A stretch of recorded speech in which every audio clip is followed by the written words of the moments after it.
La bonne des propriétaires glissa des lettres sous la porte. Marthe les prit. Il y en avait 2 de Jacques. Comme réponse à mes doutes, « Fais-en, dit-elle, ce que bon te semble. » J'eus honte. Je lui demandai de les lire, mais de les garder pour elle. Marthe, par un de ces réflexes qui nous poussent aux pires bravades, déchira une des enveloppes. Difficile à déchirer, la lettre devait être longue. Son geste devint une nouvelle occasion de reproche. Je détestais cette bravade, le remords qu'elle ne manquerait pas d'en ressentir. Je fis, malgré tout, un effort, et, voulant qu'elle ne déchirât point la seconde lettre, je gardai pour moi que, d'après cette scène, il était impossible que Marthe ne fût pas méchante. Sur ma demande, elle la lut. Un réflexe pouvait lui faire déchirer la première lettre, mais non lui faire dire, après avoir parcouru la seconde, « Le ciel nous récompense de n'avoir pas déchiré la lettre. Jacques m'y annonce que les permissions viennent d'être suspendues dans son secteur. Il ne viendra pas avant 1 mois. L'amour seul excuse de telles fautes de goût. » Ce mari commençait à me gêner, plus que s'il avait été là et que s'il avait fallu prendre garde. Une lettre de lui prenait soudain l'importance d'un spectre. Nous déjeunâmes tard. Vers 5 heures, nous allâmes nous promener au bord de l'eau. Marthe resta stupéfaite lorsque, d'une touffe d'herbe, je sortis un panier sous l'œil de la sentinelle. L'histoire du panier l'amusa bien. Je n'en craignais plus le grotesque. Nous marchions, sans nous rendre compte de l'indécence de notre tenue, nos corps collés l'un contre l'autre. Nos doigts s'enlaçaient.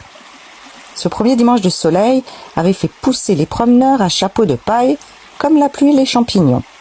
Les gens qui connaissaient Marthe n'osaient pas lui dire bonjour, mais elle, ne se rendant compte de rien, leur disait bonjour sans malice.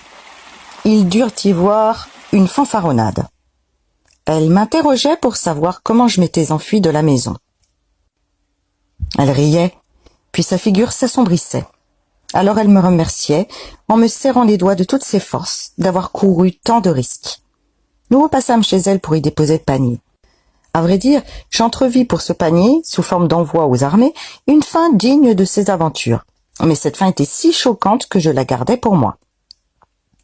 Marthe voulut suivre la Marne jusqu'à la Varenne. Nous dînerions en face de l'île d'Amour. Quelquefois, je me demandais si je n'étais pas pour elle un passe-temps, un caprice dont elle pourrait se détacher du jour au lendemain, la paix la rappelant à ses devoirs. Pourtant, me disais-je, il y a des moments où une bouche, des yeux ne peuvent mentir. Certes. Mais une fois ivres, les hommes les moins généreux se fâchent si l'on n'accepte pas leur montre, leur portefeuille. Croire une femme au moment où elle ne peut mentir, c'est croire à la fausse générosité d'un avare.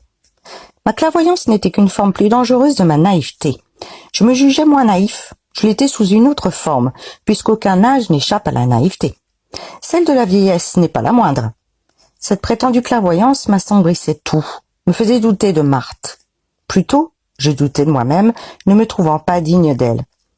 Aurais-je eu 1000 fois plus de preuves de son amour, je n'aurais pas été moins malheureux. Je savais trop le trésor de ce qu'on n'exprime jamais à ceux qu'on aime, par la crainte de paraître puéril. Pour ne pas redouter chez Marthe cette pudeur navrante, et je souffrais de ne pouvoir pénétrer son esprit. Je revins à la maison à 9h30 du soir. Mes parents m'interrogèrent sur ma promenade. Je leur décrivis avec enthousiasme la forêt de Sénart et ses fougères 2 fois hautes comme moi. Je parlais aussi de Brunois, charmant village où nous avions déjeuné.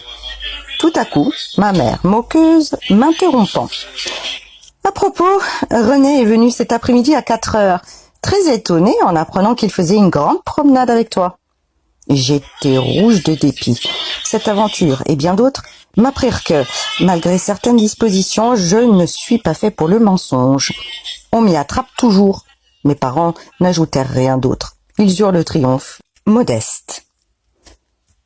Mon père, d'ailleurs, était inconsciemment complice de mon premier amour.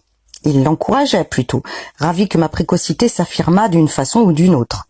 Il avait aussi toujours eu peur que je tombasse entre les mains d'une mauvaise femme. Il était content de me savoir aimer d'une brave fille.